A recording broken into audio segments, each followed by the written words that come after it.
Okay जी, आज का जो टॉपिक है वो वोल्केनोस का टॉपिक है और it is somewhat overlapping with plate tectonics. काफ़ी हद तक चीज़ें जो हैं वो पिछले टॉपिक्स रॉक्स और प्लेट टेक्टोनिक्स के साथ ओवरलैप करेंगी।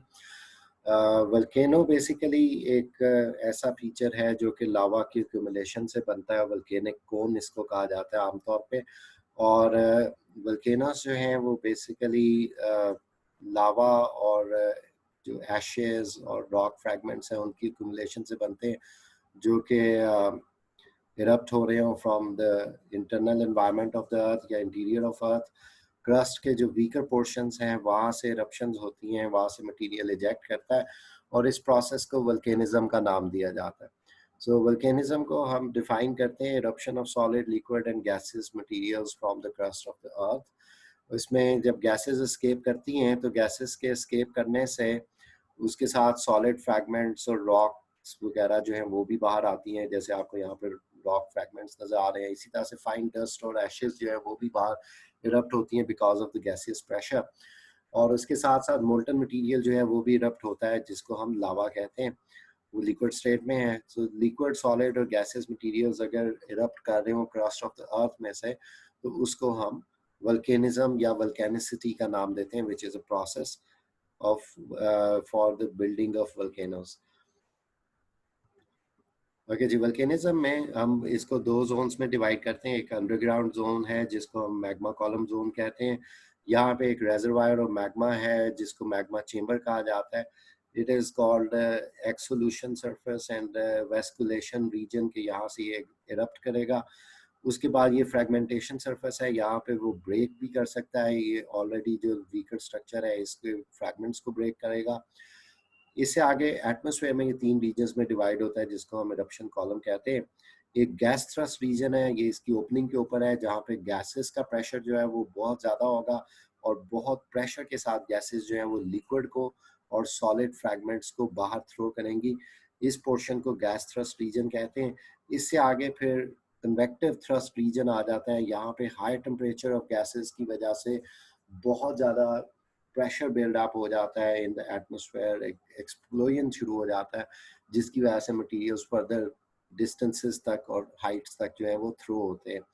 इसके आगे अम्ब्रेला रीजन कहलाता है, जो टॉप मोस्ट रीजन है, जहाँ पे ये डस्ट और एशेस जो है वो मैक्सिमम हाइट गेन करके फिर ड्रिफ्ट करना शुरू कर देते हैं, अगर उस एरिया में कोई प्रिवेलिंग विंड है, कोई हवा चल रही है तो उसके साथ। ठीक है जी, ये वल्केनिज्म का प्रोसेस है। और उसके रिलेटेड जो मटेरियल्स की हमने बात की है, सॉलिड, लिक्विड और गैसेस, तो उसमें जो सॉलिड मटेरियल्स है उसमें बहुत फाइन एशेस भी हैं जो लपीली कहलाती है। वोल्केनिक ऐश मिक्स किस्म का रिलेटिवली लार्जर फ्रैगमेंट्स का है। फिर वोल्केनिक ब्लॉक्स हैं। और अगर लावा हवा में उड़ते हुए हवा में ही सोलिडिफाई होना शुरू हो जाए, अगर लावा फाउंटेन की तरह से थ्रो हो रहा है, तो वो सॉलिड फॉर्म में फ्रैगमेंट्स भी नीचे आके गिर सकते हैं, जिनको वोल्केनिक बॉम्ब्स भी कहते हैं और पायरोक्लास्ट भी कहते हैं।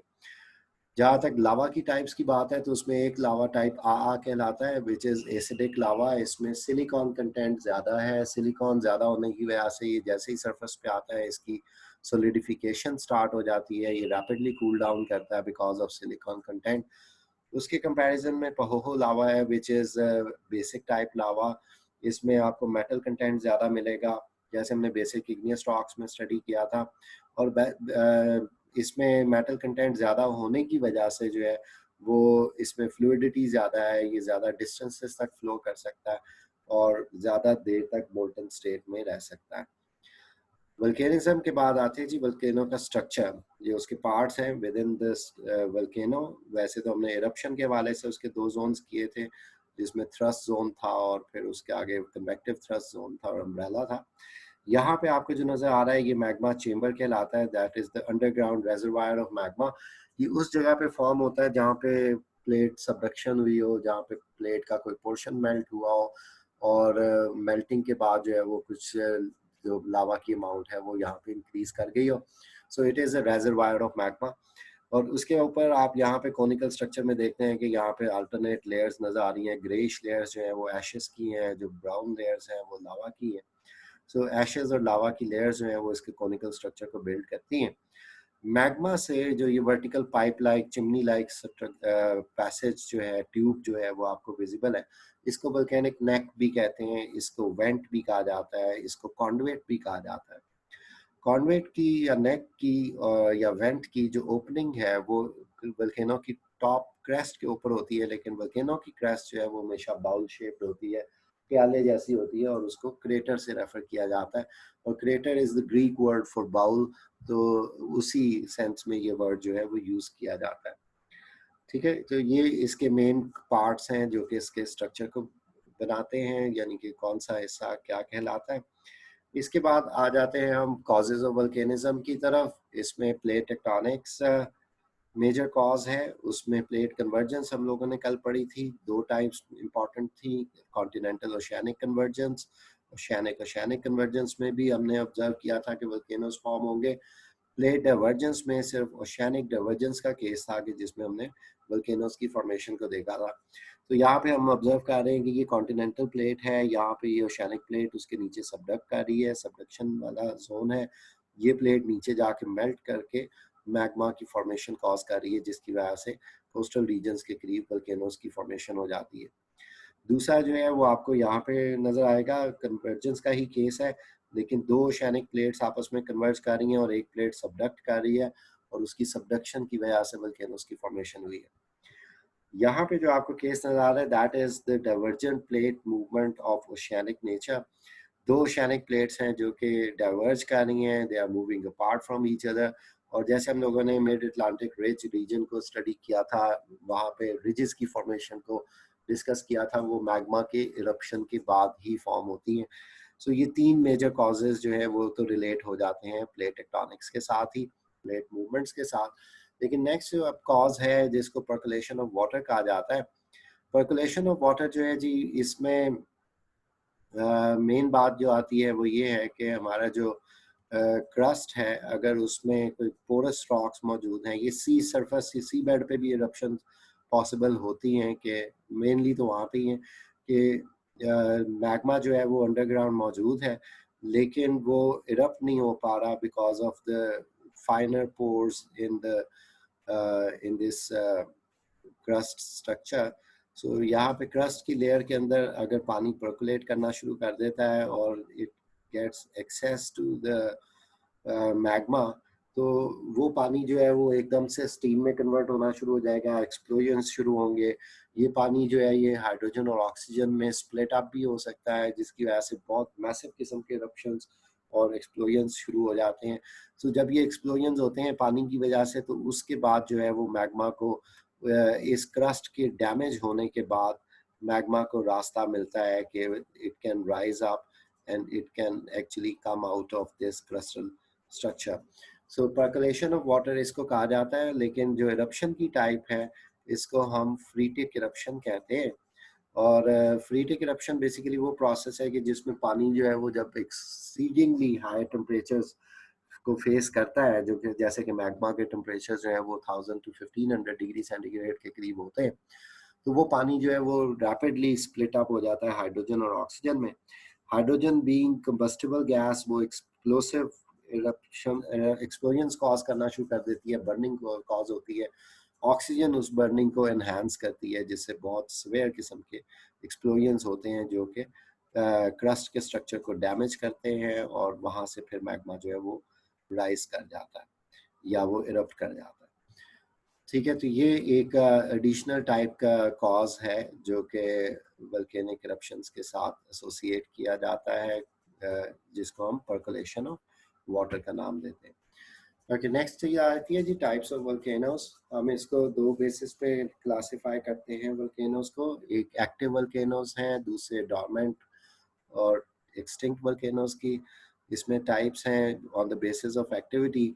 एक्टिव वल्केनो हम उसी को कहेंगे जिसके ऊपर फ्रेश लावा लेयर्स की एविडेंसेस मिलें कि उसने रिसेंटली इरप्शन किया है या वो फ्रीक्वेंटली इरप्ट होता रहा है, और जो उसके ऊपर मौसम के असरात हैं वो उतने प्रोमिनेंट नज़र ना आते हों।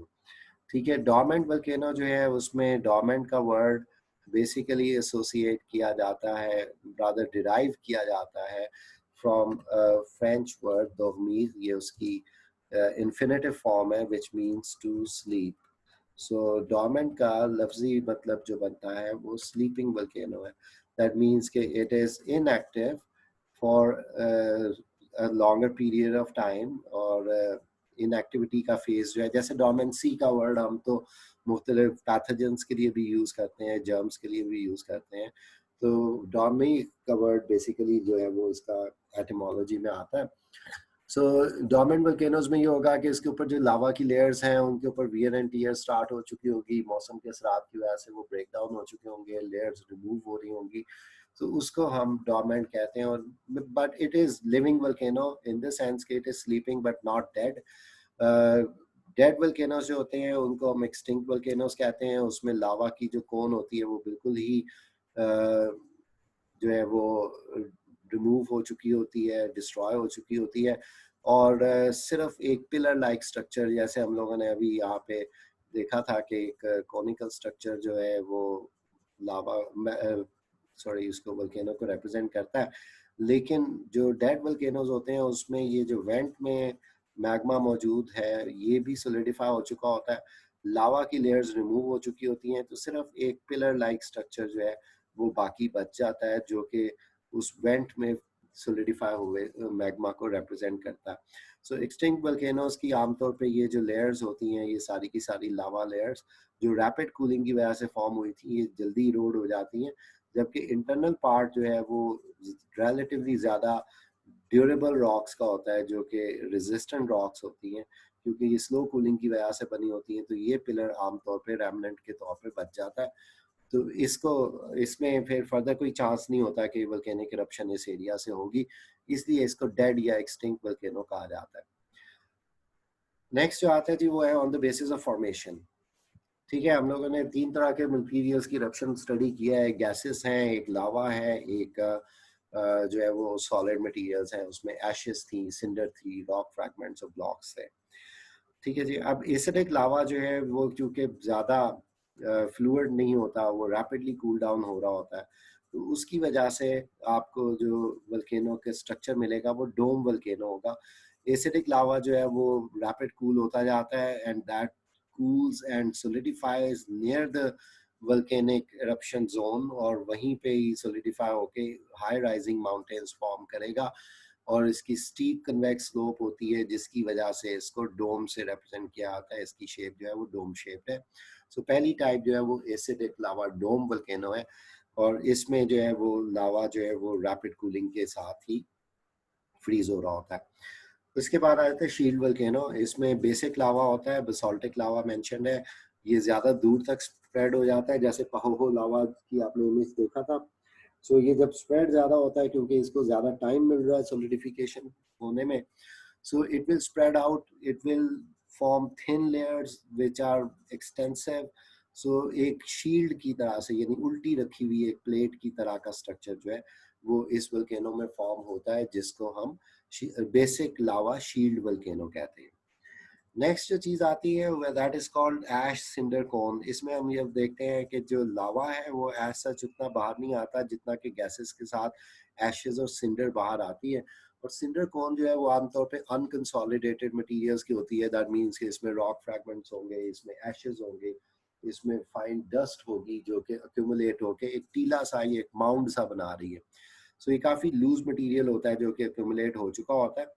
सिंडर या ऐश वोल्केनो जो है इसके तीन करेक्टरिस्टिक्स जो हैं वो और कंडीशंस पे भी डिपेंड करते हैं। सबसे पहली चीज़ आती है कि size of the cone and the size of the crater. Size of the cone जो है वो और size of the crater that is directly proportional to the intensity of eruption. कितनी सिवियर और कितने प्रेशर से गैसेस निकल रही हैं वो डिटरमिन करेंगी कि इस कोन का, सिंडर कोन का साइज क्या होगा। अगर गैसेस बहुत ज़्यादा प्रेशर से निकल रही हैं, वो बहुत दूर दूर तक मटेरियल्स को फेंकती हैं, वो वेंट को या क्रेटर को ज़्यादा ओपन रखती हैं। अगर इंटेंसिटी ऑफ इरप्शन ज़्यादा हो तो वल्केनो जो सिंडर कोन है उसके क्रेटर का साइज और उसका अपना साइज ज़्यादा होता है। उसके बाद आ जाती है सिमेट्री। सिमेट्री का मतलब ये है कि जी बैलेंस बेल शेप होगी, ये कॉलम बिल्कुल उसके सेंटर में होगा, या कोई एक साइड ज़्यादा डेवलप हो जाएगी या दूसरी कम डेवलप होगी। तो ये चीज़ जो है ये डिपेंड करती है विंड डायरेक्शन और एटमॉस्फेरिक कंडीशन के ऊपर, कि ड्यूरिंग द इरप्शन अगर विंड चल रही है तो विंड की मूवमेंट की वजह से एक साइड के ऊपर ज़्यादा मटेरियल जो है वो अक्यूमुलेट होना शुरू हो जाता है, और उसकी वजह से जो सिमेट्री या शेप ऑफ कॉन है वो इम्बैलेंस्ड हो जाती है। ठीक है, कि एक साइड ज़्यादा डेवलप हो रही है, जो लीवर्ड साइड है, जो ऑपोजिट साइड है विंड फ्लो के हवाले से, that will develop more as compared to this side which is facing the wind. So जो shape है, जो symmetry है, that is determined by the atmospheric conditions. उसके बाद नेक्स्ट चीज जो आती है वो है जी इसका एंगल ऑफ स्लोप, कि ये कितनी स्टीप होगी। तो वो डिपेंड करता है पार्टिकल साइजेस पे। अगर बहुत फाइन डस्ट, बहुत फाइन पार्टिकल्स जो हैं वो एशेस के बाहर आए हैं और उन्होंने इस माउंट को बिल्ड किया है, तो फिर बहुत जेंटल स्लोप बनेगी। फाइनर सेडिमेंट्स जो होते हैं वो जेंटल स्लोप के ऊपर स्टेबल होते हैं। लेकिन अगर लार्ज फ्रैगमेंट्स ऑफ रॉक्स जो है वो इरप्ट हुए हैं, तो वो एक स्टीप स्लोप भी बना सकते हैं, कि ज़्यादा डिस्टेंस नहीं कवर होगा लेकिन जो इसका एंगल होगा वो बहुत हाई होगा। So angle of slope of a cinder cone is directly proportional to the size of the fragments. Smaller the size of the fragments, lower would be the angle of slope, and larger the size, the greater would be the angle of slope. ठीक है जी, तो यहाँ पे ये हो गया cinder cone. अब ये चार बेसिक टाइप्स हैं। कुछ जगहों पे ये क्रैक्स के थ्रू भी मैग्मा बाहर आता है, जैसे हम देखते हैं मिड अटलांटिक रिज एरिया को, उसको फिशर इरप्शन भी कहा जाता है, कि क्रैक डेवलप हुआ, फिशर डेवलप हुआ और मैग्मा वहां से बाहर आया। लेकिन जो कोनिकल स्ट्रक्चर्स वोल्केनोस की टाइप्स में डिस्कस होते हैं, उसमें acidic lava dome volcano, shield volcano basic lava type, ash and cinder volcano, और फिर आता है स्ट्रैटो या कंपोजिट वोल्केनो। जैसे नाम से जाहिर है इसको कंपोजिट वोल्केनो कहा जा रहा है। इसमें आप ऑब्जर्व कर रहे हैं ऑल्टरनेट लेयर्स हैं मटेरियल्स की, कहीं पे एशेस हैं, कहीं पे लावा है। एशेस जो है वो इसकी हाइट को राइज करवाती हैं, और लावा जो है वो उसको स्टेबलाइज करता जाता है। सो इसके अंदर आपको जो है वो ज़्यादा ये टॉल वोल्केनोज हैं, मोस्ट एक्सटेंसिव वोल्केनोज जो हैं वो आपको कंपोजिट वोल्केनोज नजर आते हैं ओवर द वर्ल्ड। ठीक है, तो यहाँ पे आप ऑब्जर्व कर सकते हैं, ये शील्ड वोल्केनो है, बहुत जेंटल स्लोपिंग है, ये एक्चुअल उसकी तस्वीर है। ये बहुत वाइड वोल्केनो है, हाइट कम गेन की है। यहाँ पे आप देख रहे हैं लूज मटेरियल्स पड़े हैं, और ये लार्ज सी ओपनिंग है जहाँ से गैसेस एस्केप हुई हैं। This is the cinder cone, और आप इसके स्ट्रक्चर को देख रहे हैं कि इसमें सिर्फ एशेज इन्वॉल्व हैं। लेकिन कंपोजिट वोल्केनो बहुत हाई राइजिंग है, आप देख रहे हैं बहुत एक्सटेंसिव, बहुत हाई राइजिंग, इवन उस पर स्नो भी पड़ी हुई है क्योंकि उसकी हाइट ज़्यादा है। और आपको ऑल्टरनेट लेयर्स ऑफ लावा और सिंडर जो हैं वो इसमें अक्यूमुलेट हुए हुए नज़र आ रहे हैं। ठीक है, तो ये प्राइमरी टाइप्स ऑफ वोल्केनोस हैं जो कि कंपोजिशन की बेस के ऊपर या फॉर्मेशन की बेस के ऊपर इनको स्टडी किया जाता है। ओके, इसके बाद जो आ जाता है कॉन्सेप्ट वो है एसोसिएटेड फिनोमेना, कि जब वोल्केनिज्म होगा, जब वोल्केनिक एक्टिविटी होगी, तो उसके साथ साथ और क्या अकर कर सकता है।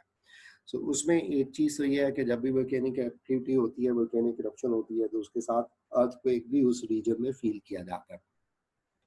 अगर ये वोल्केनिक इरप्शन किसी समंदर के करीब या सी बेड में हो रही है, तो फिर सुनामी भी कॉज हो सकती है, जो कि एक शॉक वेव है जो कि पानी में ट्रेवल करेगी, और उससे जो है वो स्ट्रॉन्ग वेव्स जनरेट होंगी, जिसको हम सुनामी कहते हैं। इसके बाद नेक्स्ट एक फिनोमेना है which is called lahar. Lahar is actually a mud flow. जैसे आपने अभी कंपोजिट वोल्केनो की पिक्चर देखी, that was a snow clad volcano. So अगर उस वोल्केनो में इरप्शन से पहले लावा राइज कर रहा है इन द ट्यूब, तो उस राइजिंग मैग्मा की वजह से जो टेम्परेचर्स राइज करना शुरू कर देंगे, उन टेम्परेचर्स की राइजिंग से ये इफेक्ट होना है कि ऊपर जो मेल्टिंग स्टार्ट हो जाएगी स्नो की, that will start a mud flow, that will start a flooding of melt water, जो कि अपने साथ ashes को लेके आएगा, अपने साथ लूज मटेरियल्स को लेके आ जाएगा जो कि वोल्केनो के ऊपर मौजूद थे। सो इस तरह का जो मड फ्लो होता है, जो कि वोल्केनो की prior to volcanic eruption start हो जाता है by melting of ice, that is called Lahar.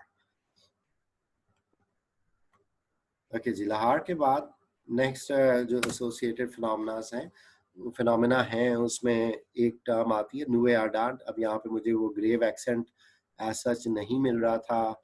So grave accent जो होता है वो बेसिकली ए की साउंड देता है। अगर फ्रेंच में वो ई के ऊपर लगा दिया जाए तो ये, एंड जैसे कैफे है, जैसे कैफे के वर्ड में जो है वो ई के ऊपर ये एक्सेंट लगाया गया होता है।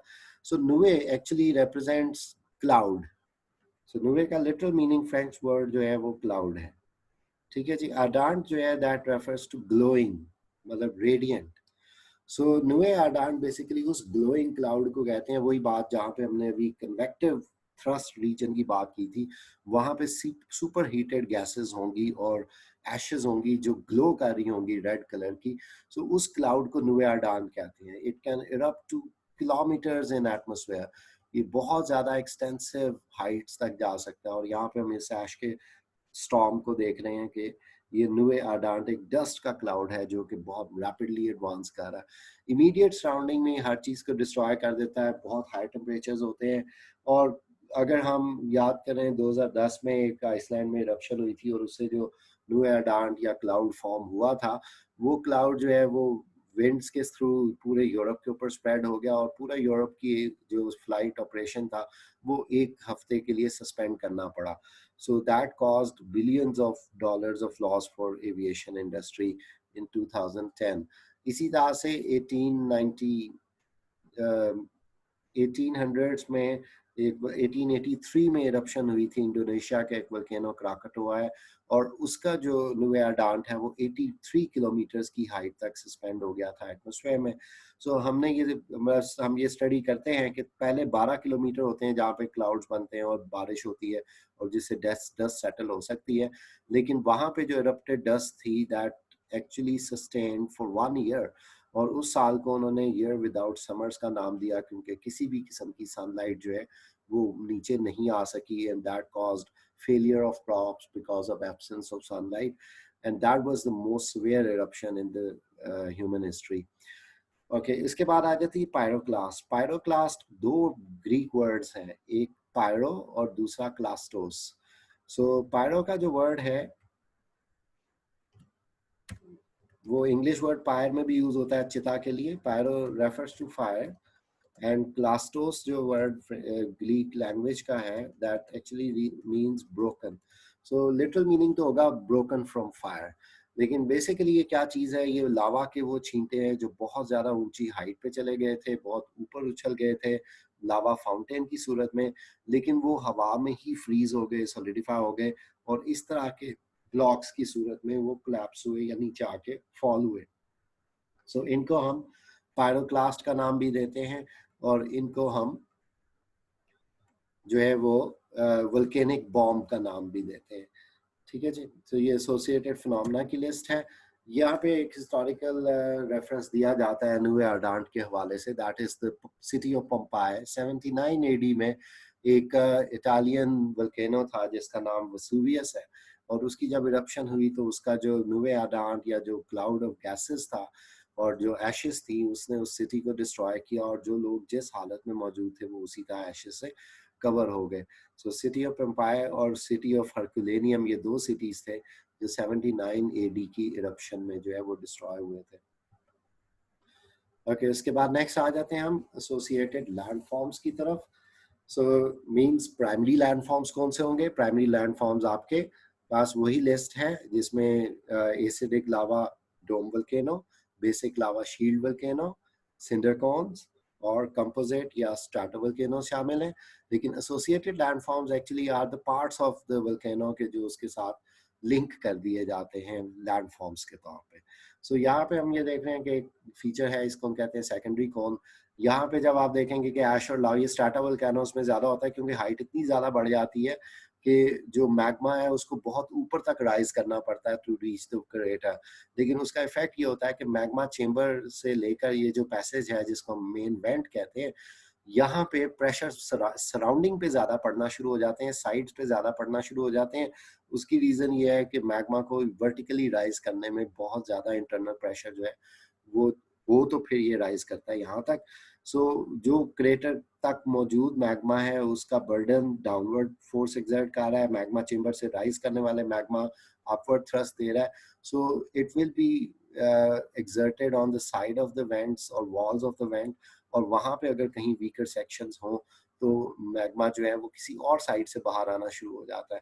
सो वहाँ से अगर वो साइड से कहीं से बाहर आ रहा हो तो एक और कोन बनना शुरू हो जाती है जिसको सेकेंडरी कोन कहते हैं। इसको पैरासाइटिक कोन का नाम भी दिया जाता है। Okay, the next term is the caldera. It is a Spanish word and refers to cooking pot. So caldera का जो word है उसका literal meaning cooking pot है।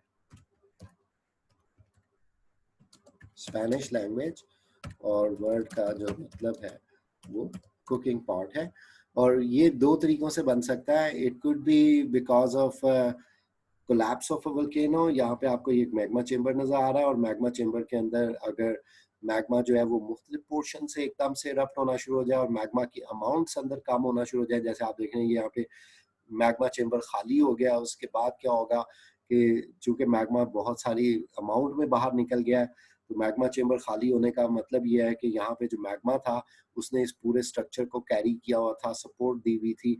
अब यहाँ पे एक हॉलो स्पेस बन गई है, खाली जगह बन गई है, तो ये वोल्केनो का बर्डन जो है वो उसको कोलैप्स करवा देगा, और अल्टीमेटली जब वो सारे का सारा रीजन जो है वो सबसाइड कर जाता है, कोलैप्स कर जाता है, तो उसके बाद एक डिप्रेशन फॉर्म होता है, एक गड़ा फॉर्म हो जाता है जिसको कल्डेरा का नाम देते हैं। तो पहला केस तो ये है कि अगर मैग्मा चेम्बर के अंदर मैग्मा की अमाउंट्स कम हो जाए, मैग्मा का प्रेशर कम हो जाए, तो उस सूरत में जो है वो वोल्केनो उसके अंदर कोलैप्स कर जाता है और उससे एक डिप्रेशन फॉर्म होता है जिससे हम कल्डेरा का नाम देते हैं। दूसरा जो केस है वो इससे डिफरेंट केस है। उसमें ये होता है कि अगर इरप्शन के दौरान मतलब यहाँ पे कहीं क्लॉगिंग हो जाती है, कहीं पे मैग्मा जो है वो फ्रीज होके सोलिडिफाई होके वेंट को ब्लॉक कर देता है और इंटरनल प्रेशर्स इतने बिल्ड हो जाते हैं कि वो एक बहुत मैसिव किस्म के एक्सप्लोजन के बाद वो ब्लॉकेड हटे, तो उससे जो वोल्केनो है उसका एक पोर्शन जो है that can collapse, that can shatter, that can be blasted off। जैसे यहाँ पे नजर आ रहा है कि it could be blasted off। so वो fragmentation का जोन भी कंसिडर किया जाता है, तो वहां से अगर फ्रैगमेंट्स रिमूव हो जाते हैं, वोल्केनो डैमेज हो जाता है, तो एक लार्ज क्रेटर जो फॉर्म होगा that also refers to caldera। so ये केस जो है ये ब्लॉकेट वाला केस है। इसमें एसिडिक लावा आमतौर पे ऐसा करता है क्योंकि एसिडिक लावा बहुत तेजी से जम रहा होता है, प्रेशर्स बिल्डअप होते हैं, एक्सप्लोजन होते हैं और एक्सप्लोसिव किस्म की इरप्शंस जो होती है वो कॉज होती है। सो जब कल्डेरा बन जाता है और कल्डेरा के बनने के बाद अगर उसके अंदर से दोबारा से रीबिल्डिंग प्रोसेस शुरू हो जाए कि मैग्मा फिर बाहर आना शुरू हो जाए, जैसे यहाँ पे आपने देखा कि कल्डेरा और लेकिन ये मैग्मा फिर से आ रहा है, तो यहाँ पे एक छोटा सा वोल्केनो जो है उसी डिप्रेशन के अंदर फॉर्म होना शुरू हो गया है।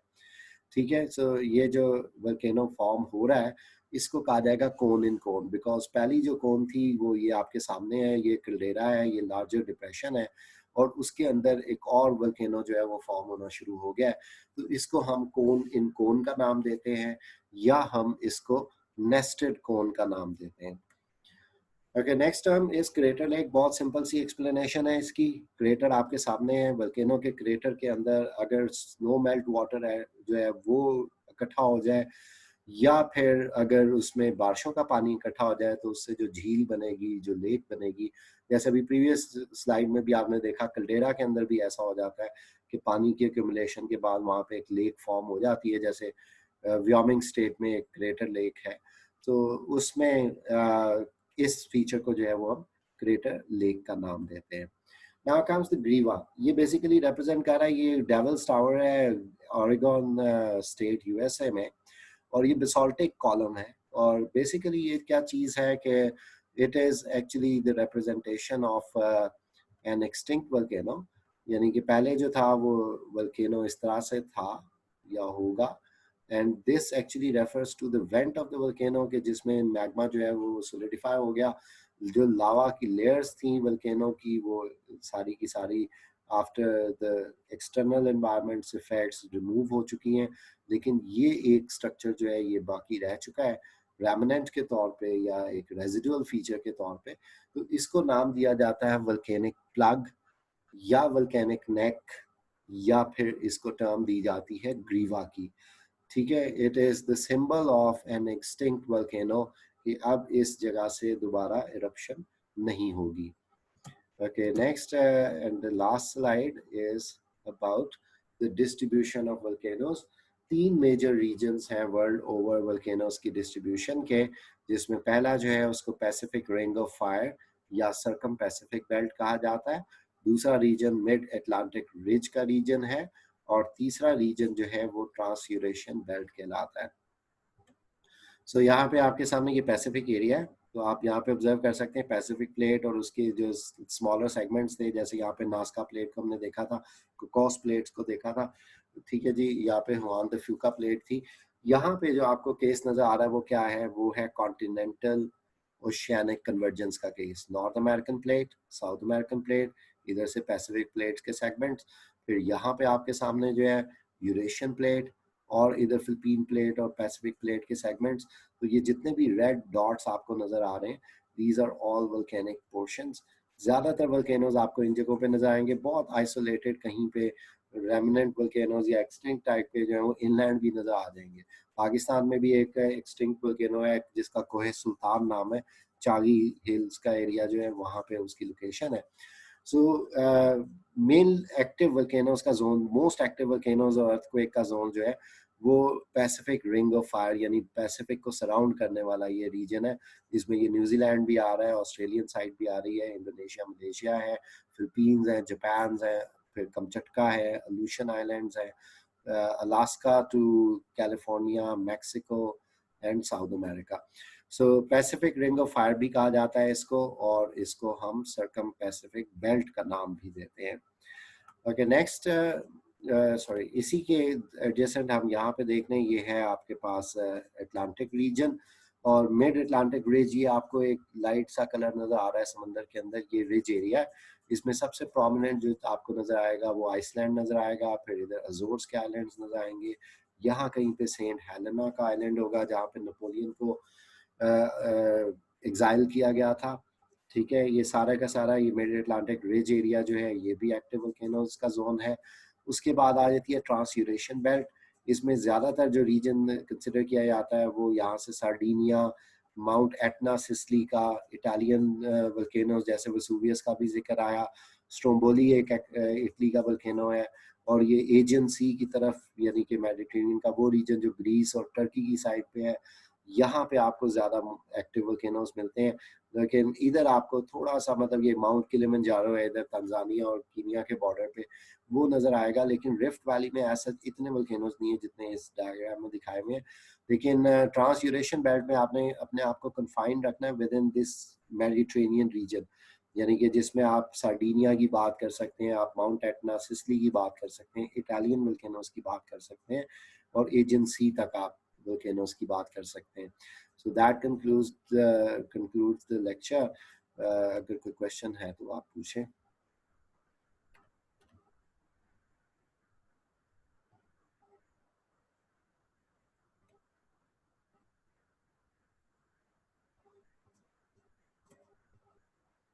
ओके, आई थिंक कोई क्वेश्चन नहीं है। Thank you.